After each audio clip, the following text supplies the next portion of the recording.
Over the past 10 years, I've been researching the way people organize and visualize information. And I've noticed an interesting shift. For a long period of time, we believed in a natural ranking order in the world around us, also known as the great chain of being, or scala natura in Latin. A top-down structure that normally starts with God at the very top, followed by angels, noblemen, common people, animals, and so on. This idea was actually based on Aristotle's ontology, which classified all things known to man in a set of opposing categories like the ones you see behind me. But over time, interestingly enough, this concept adopted the branching schema of a tree in what became known as the Porphyrian tree, also considered to be the oldest tree of knowledge. The branching scheme of the tree was in fact such a powerful metaphor for conveying information that it became over time an important communication tool to map a variety of systems of knowledge. We can see trees being used to map morality with its popular tree of virtues and tree of vices, as you can see here in these beautiful illustrations from medieval Europe. We can see trees being used to map consanguinity, the various blood ties between people.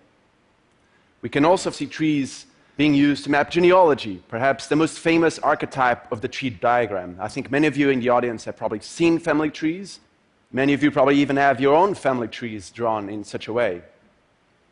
We can see trees even mapping systems of law, the various decrees and rulings of kings and rulers. And finally, of course, also a very popular scientific metaphor, we can see trees being used to map all species known to man. And trees ultimately became such a powerful visual metaphor because in many ways they really embody this human desire for order, for balance, for unity, for symmetry. However, nowadays you're really facing new, complex, intricate challenges that cannot be understood by simply employing a simple tree diagram.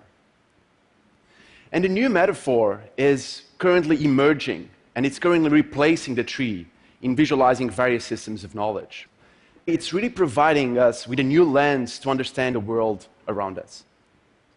And this new metaphor is the metaphor of the network. And we can see this shift from trees into networks in many domains of knowledge. We can see this shift in the way we try to understand the brain. While before we used to think of the brain as a modular, centralized organ where a given area was responsible for a set of actions and behaviors, the more we know about the brain, the more we think of it as a large music symphony played by hundreds and thousands of instruments. This is a beautiful snapshot created by the Blue Brain Project, where you can see 10,000 neurons and 30 million connections. And this is only mapping 10% of a mammalian neocortex. We can also see this shift in the way we try to conceive human knowledge. These are some remarkable trees of knowledge, or trees of science, by Spanish scholar Ramon Llull. And Llull was actually the precursor, the very first one, who created a metaphor of science as a tree, a metaphor we use every single day when we say biology is a branch of science, when we say genetics is a branch of science. But perhaps the most beautiful of all trees of knowledge, at least for me, was created for the French Encyclopedia by Diderot and d'Alembert in 1751. This was really the bastion of the French Enlightenment. And this gorgeous illustration was featured as a table of contents for the encyclopedia. And it actually illustrates, it maps out all domains of knowledge as separate branches of a tree. But knowledge is much more intricate than this. These are two maps of Wikipedia showing the interlinkage of articles related to history on the left and mathematics on the right. And I think by looking at these maps and the other ones that have been created of Wikipedia, arguably one of the largest rhizomatic structures ever created by man, we can really understand how human knowledge is much more intricate and interdependent, just like a network. We can also see this interesting shift in the way we map social ties between people. This is the typical organizational chart. I'm assuming many of you have seen a similar chart as well in your own corporations or others. It's a top-down structure that normally starts with the CEO at the very top, and where you can drill down all the way to the individual workman on the bottom. But humans sometimes are, well, actually, all humans are really unique in their own way. And sometimes we really don't play well under this really rigid structure. I think the internet is really changing this paradigm quite a lot. This is a fantastic map of online social collaboration between Perl developers. And Perl is a famous programming language. And here you can see how different programmers are actually exchanging files and working together on a given project. And here you can notice that this is a completely decentralized process. There's no leader in this organization. It's a network. We can also see this interesting shift when we look at terrorism.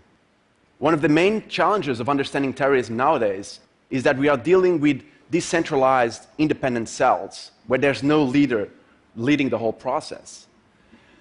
And here you can actually see how visualization is being used. The diagram that you see behind me is showing all the terrorists involved in the Madrid attack in 2004. And what they did here is that they actually segmented the network into 3 different years, represented by the vertical layers that you see behind me. And the blue lines tied together the people that were present in that network year after year. So even though there's no leader per se, these people are probably the most influential ones in that organization, the ones that know more about the past and the future plans and goals of this particular cell. We can also see this shift from trees into networks in the way we classify and organize species. The image on the right is the only illustration that Darwin included in The Origin of Species, which Darwin called the Tree of Life. And there's actually a letter from Darwin to the publisher expanding on the importance of this particular diagram. It was critical for Darwin's theory on evolution. But recently, scientists discovered that overlaying this tree of life is a dense network of bacteria. And this bacteria is actually tying together species that were completely separated before, to what scientists are now calling not the tree of life, but the web of life, the network of life. And finally, we can really see this shift, again, when we look at ecosystems around our planet. No more do we have these simplified predator versus prey diagrams we have all learned at school. This is a much more accurate depiction of an ecosystem. This is a diagram created by Professor David Levine, mapping close to 100 species that interact with the codfish off the coast of Newfoundland in Canada. And I think here we can really understand the intricate and interdependent nature of most ecosystems that are abound our planet. But even though recent, this metaphor, the metaphor of the network, is really already adopting various shapes and forms. And it's almost becoming a growing visual taxonomy. It's almost becoming the syntax of a new language. And this is one aspect that truly fascinates me. And these are actually 15 different typologies I've been collecting over the time. And it really shows the immense visual diversity of this new metaphor. And here's an example. The first, on the very top band, you have radial convergence, a model, visualization model that has become really popular over the last 5 years. And the top left, the very first project, is a gene network, followed by a network of IP addresses, machine servers, followed by a network of Facebook friends. You probably couldn't find more disparate topics, yet they are using the same metaphor, the same visual model to map the inherent complexities of its own subjects. And here are a few more examples of the many I've been collecting of this growing visual taxonomy of networks. But networks are not just a scientific metaphor. As designers, researchers, and scientists try to map a variety of complex systems, they are in many ways influencing traditional art fields like painting and sculpture, and influencing many different artists. And perhaps because networks have this huge aesthetical force to them, they are immensely gorgeous. They are really becoming a cultural meme and driving a new art movement, which I've called networkism. And we can see this influence in this movement in a variety of ways. This is just one of many examples where you can see this influence from science into art. The example on your left side is IP mapping, a computer-generated map of IP addresses, again, servers, machines. And on your right side, you have transient structures and unstable networks by Sharon Malloy, using all and animal on canvas. And here are a few more paintings by Sharon Malloy, some gorgeous, intricate paintings. And here's another example of that interesting cross-pollination between science and art. On your left side, you have Operation Smile. It is a computer-generated map of a social network. And on your right side, you have Field 4 by Emma McNally, using only graphite on paper. Emma McNally is one of the main leaders of this movement, and she creates these striking imaginary landscapes where you can really notice the influence from traditional network visualization. But networkism doesn't happen only in 2 dimensions. This is perhaps one of my favorite projects of this new movement, and I think the title really says it all. It's called Galaxies Forming Along Filaments Like Droplets Along the Strands of a Spider's Web. And I just find this particular project to be immensely powerful. It was created by Thomas Aressano, and he occupies these large spaces, creates these massive installations using only elastic ropes. As you actually navigate that space and bounce in one of those elastic ropes, the entire network kind of shifts, almost like a real organic network would. And here's yet another example of networkism taking to a whole different level. This was created by Japanese artist Shiharu Shiota in a piece called In Silence.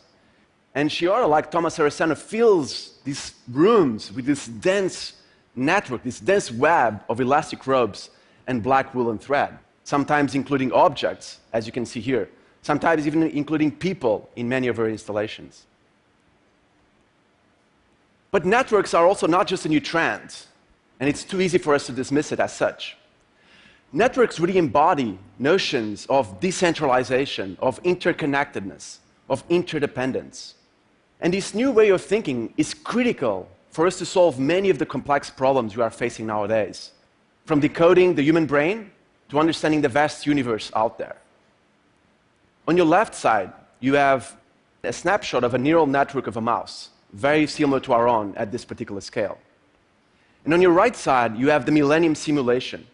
It was the largest and most realistic simulation of the growth of cosmic structure.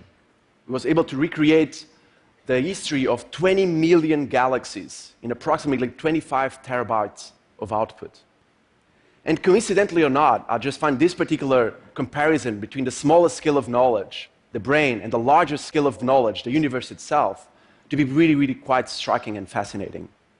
Because as Bruce Mao once said, when everything is connected to everything else, for better or worse, everything matters. Thank you so much.